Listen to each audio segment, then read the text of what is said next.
Paldies! Labdien! Prieks būt šeit. Mani sauc Kristīne. Un šodien mans stāsts ir par elastīgo darba vidi, kas ir mana ikdiena, un bonusā, laikam pa to mikrofons, ne?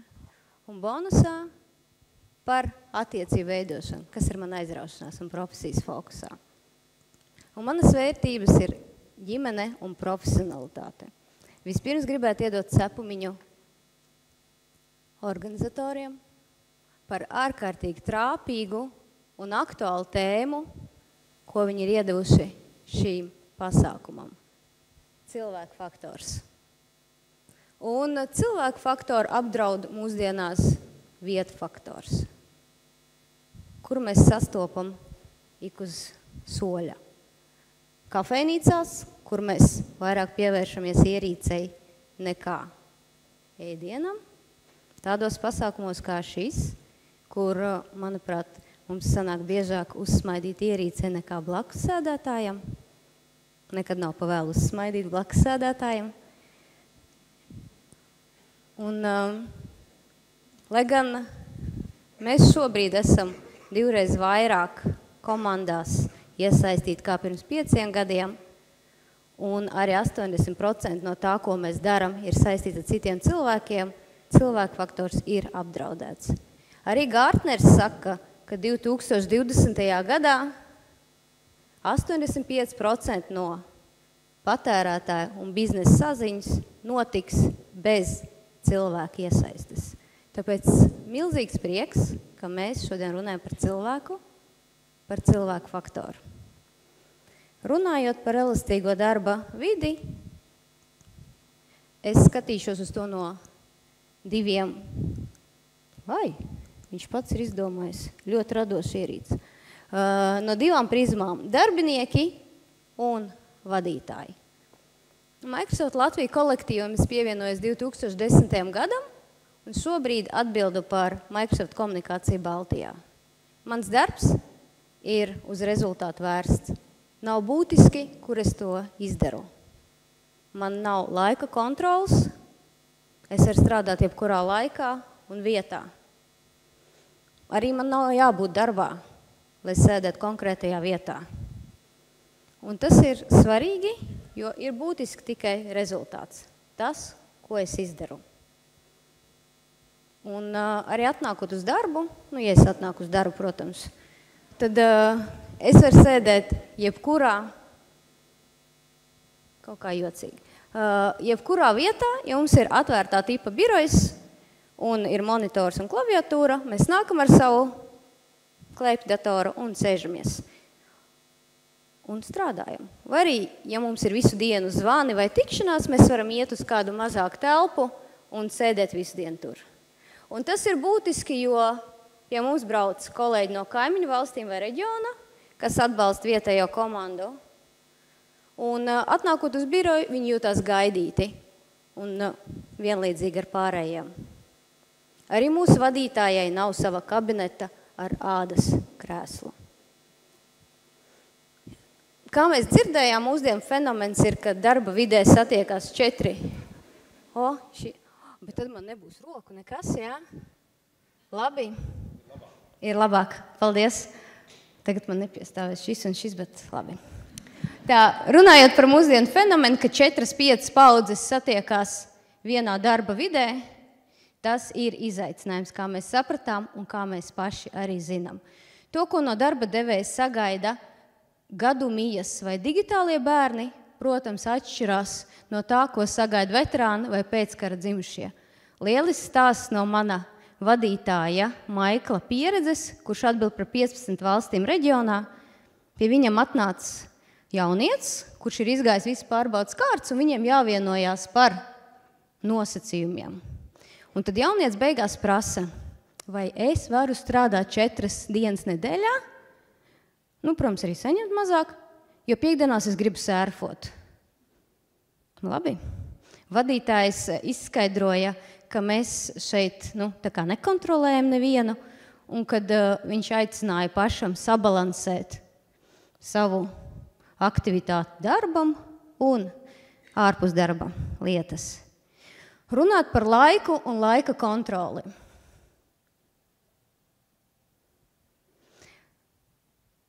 Katram no mums ir savs dzīves ritums. Kāds no mums ir produktīvāks no rīta, kāds vakarā.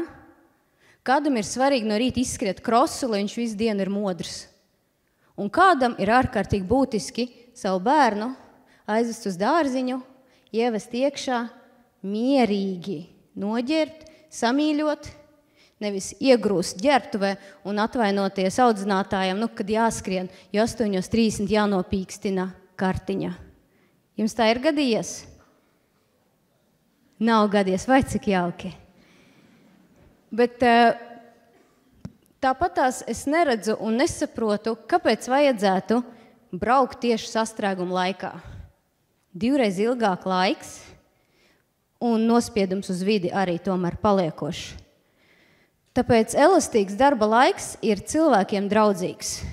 Bet ir 3 faktori, kas jāņem vērā. Pirmais ir tehnoloģijas. Darbiniekam ir jābūt aprīkotam ar rīkiem, lai viņš tiešām, tāpat kā es, var strādāt jebkurā vietā. Vai nu darbā pieslēdzoties korporatīviem tīklam, vai mājās, vai šeit grimmējoties. Tas nav būtiski. Otrs faktors ir profesionālais briedums. Tā ir atbildība pašam cilvēkam prast, saplānot laiku tā, lai var paspēt izdarīt visu un augstā kvalitātē. Nevis ļaunprātīgi izmantot šo iespēju. Un trešais faktors, kas ir jāņem vērā, protams, ne visi amati un ne visi profesijas paredz elastīgu darba laiku un vietu. Ja domājieties, ja jūs tagad brauktu ar autobusu no Rīgas uz Cēsīm un autobusu šofers izdomātu pie brāļa piestāt un paēst pusdienas. Vai apsargs, kurš katru rītu laiž cilvēks iekšā, nav uz vietas un aizgāja loku izmest. Būtu savādi, vai ne?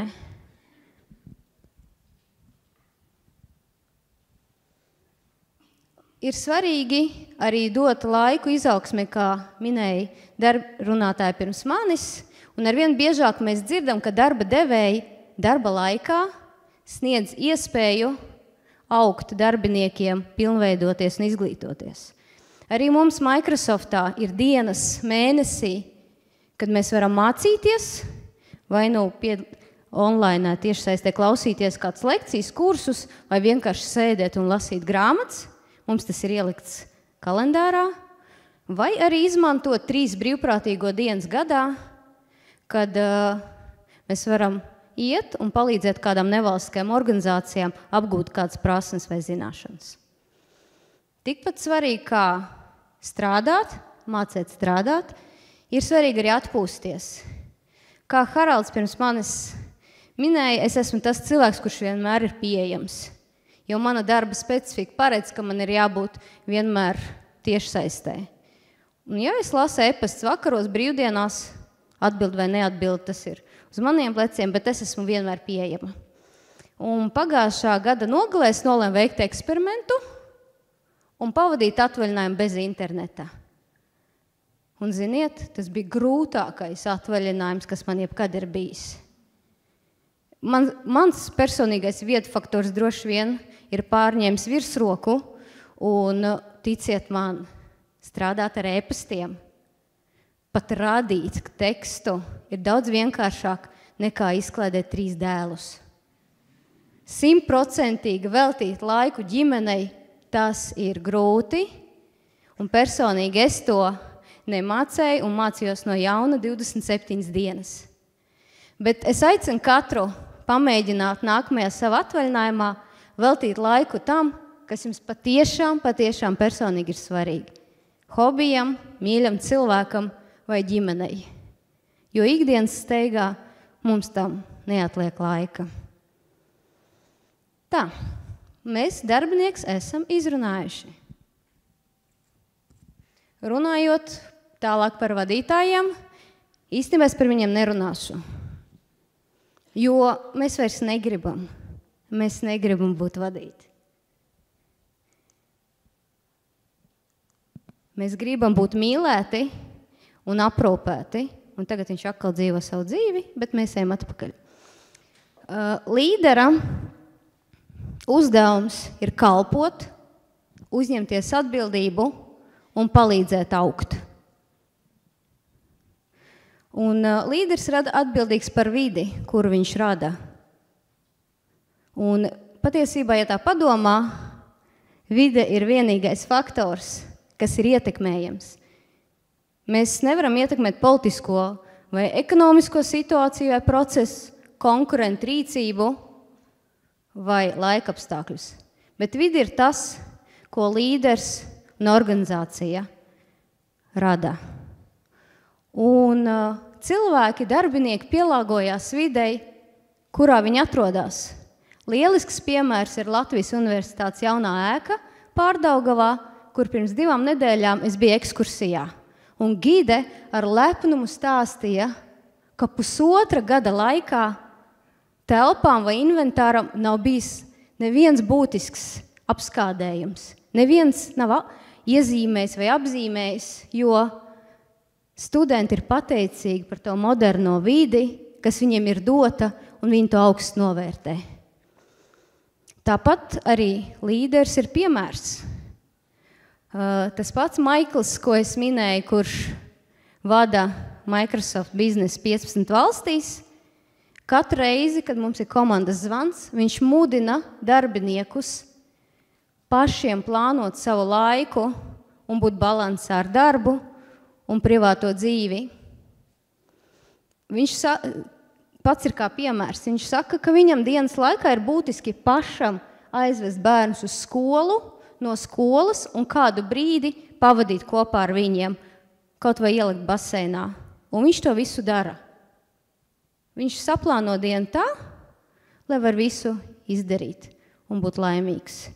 Viņš arī darbinieks mudina apvienot frizētavu ar kādu zvanu, kur jums vienkārši jāsēž un jāklausās vai jāmācās. Protams, es to arī izmantoju. Un labā ziņa ir tā, ka daba mūs pilnīgi visus ir apveltījusi ar līderu dotībām. Mums šis potenciāls tikai jāizmanto. Un runājot par elastīgo darba vidi, es nevarēju nepieminēt video, es viņu nerādīšu. Tā, uz kuru pusi man jāklikšķina, lai iet priekš? Super. Šo video jūs redzējāt kāds? Lielisks, arī. Es katru reizi, kad skatos, es līdz asarām. Respektīvi, gudrs cilvēks, profesors, runā. Izrādās, ka tiešraidē BBC, kad fonā ka jūs redzat bērniņš, priecīgs ienāk, tad iebrauc ar staigulītu otrs, viņš turpina runāt par savu politisko tēmu, un beigās ieslīd mamma, kura evakuē 2 asistentus. Lielisks, elastīgā darba stila piemērs ar cilvēcīguma elementu.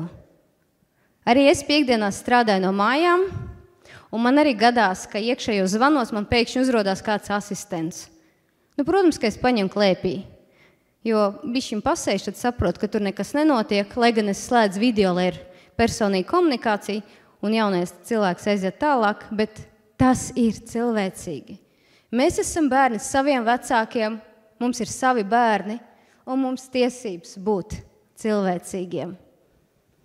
Ejot tālāk un runājot par bonusu, par cilvēku attiecību veidošanos pamatprincipiem, labprāt dalīšos ar tiem, jo tā ir joma, kurā darbojos. Sabiedriskās attiecības ir par attiecību veidošanos un uzturēšanu. Un man ir pāris pamatprincipi, par ko es labprāt dalītos. Tātad. Un pamatprincipi ir empātija, pazemība un dzīves prieks. Es saprotu, ka dzīves prieks tur neiederās, bet ja jūs izdomājat kādu labāku vārdu, lūdzu, atsūtiet man Twitterī. Ja? Un empātija ir par spēju just līdzi un vēlmi palīdzēt. Un ir ļoti būtiski, kad kolektīvā mēs varam viens uz otru paļauties, ka mēs zinām, ja būs kāda ķibele vai kāds nejauks atgadījums, mums vienmēr būs plecs, uz kā atbalstīties, varbūt paraudāt. Tāpēc aicinu pieslēgt katram emocijas, un ja jūs redzat vai jūtat, kas īpaši izteikt sievietēm, ka kādam kaut kas nav labi, pieiet apvaicājieties. Varbūt jūs varat palīdzēt, jo caur empātiju mēs padaram pasauli labāku. Pazemību lūdzu nejaukt ar pazemošanos, tur nav nekā kopīga. Un pazemība ir par otra nolikšanu pārāk par sevi, otra ielikšana centrā. Un tas ir būtiski, lai jūs patiešām varētu just otru un nolikt savu ego malā. Un pirmais iespējas par cilvēku izveidojās 4 sekundēs.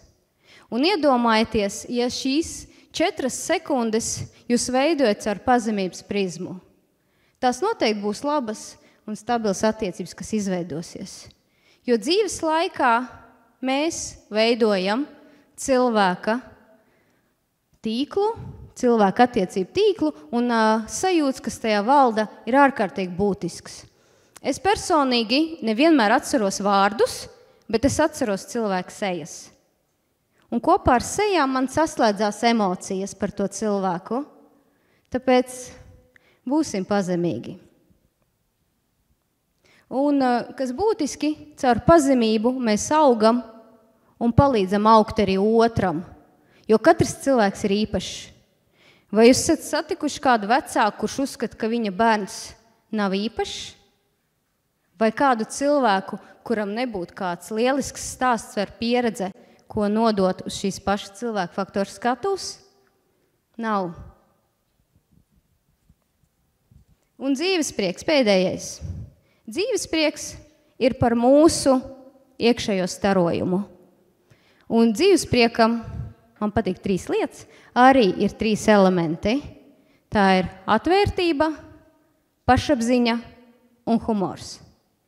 Ar atvērtību es domāju sirds atvērtību, kas ir par mīlestību, pazemību un empātiju, un ar sejas atvērtību es saprotu neviltot smaidu, jo seja ir mūsu sirds un dvēseles spoguls, un ir jauki turēt to atvērtu. Februārī SKDS publicēja datus, kur vaicāja cilvēkiem, vai viņi ir laimīgi. Man prieks, ka 45% cilvēku teica jā, viņi ir laimīgi, bet bažas dara 38%, kuri atbildēja nelaimīgi, nelaimīgi. Un tad es domāju, tas ir tieši kā. Tāpat, kad pavaicā, kā tev iet, un tev saka normāli, savādi. Esmu pārliecināta, ja mēs ikdienā daudz vairāk smaidītu, tad gan mūsu individuālā, gan kolektīvā sajūta būtu ar pluszīmi. Esmu pārliecināta. Un par pašapziņu runājot, pašapziņa ir drosme būt pašam, nesalīdzināt sevi ne ar vienu citu un būt godīgam pret sevi un apkārtējiem. Un ir pāris pašapziņas celšanas triki, tādi maziņi. Pirmais tādos pasākumos, kā šis, sēsties pirmajās rindās, būt aktīviem un iesaistošiem, un ikdienā sarunā ar cilvēkiem skatīties viņiem acīs. Un pašapziņa iet roku rokā ar pazemību, jo pazemībā mēs vairojam otra cilvēka pašapziņu. Un tas ir būtiski, jo cilvēks paliek stiprāks.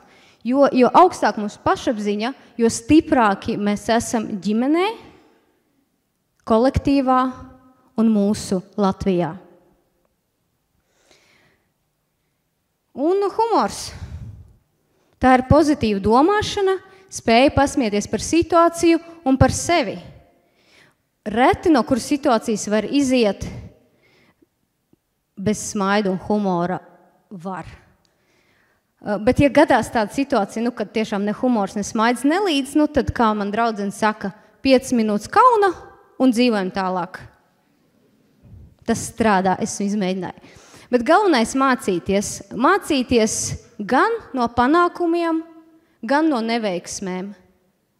Un neturēt ļaunu prātu vai kaut kādas dusmas vai aizvainojums sevī, jo tas padara mūs slimus. Un pēdējais, pasmieties par sevi, man patīk labs humors. Un es esmu Sabiedrisko attiecību profesionāļu asociācijā, un mums tur bieži notiek pasākumi, un viens mans draugs un kolēģis šogad izdomājis taisīt pašīti ar mani. Kad mēs satiekamies kādā pasākumā. Un viss būtu pašiņš ir tā kā selfijas. Un viss būtu lieliski, ja es ielīstu kadrā. Es esmu 1,60 m, un viņš ir krietni lielāks, bet pa laimi es esmu iezīmēta ar Kristīnu Menniku, bijām konference, līdz ar to visi zina. Un, man liekas, gaumīgs humors. Un kopsavilkumam pavisam īsi, laimīgi darbinieki un spēcīgi līderi padara pasauli labāku un jēgpilnāku. Un elastīgais darba stils noteikti ir faktors, kas var ietekmēt. Paldies, un būšu priecīga ar jums aprunāties pārtraukumos, jebkur uz ielas vai sociālos tīklos. Jauku dienu!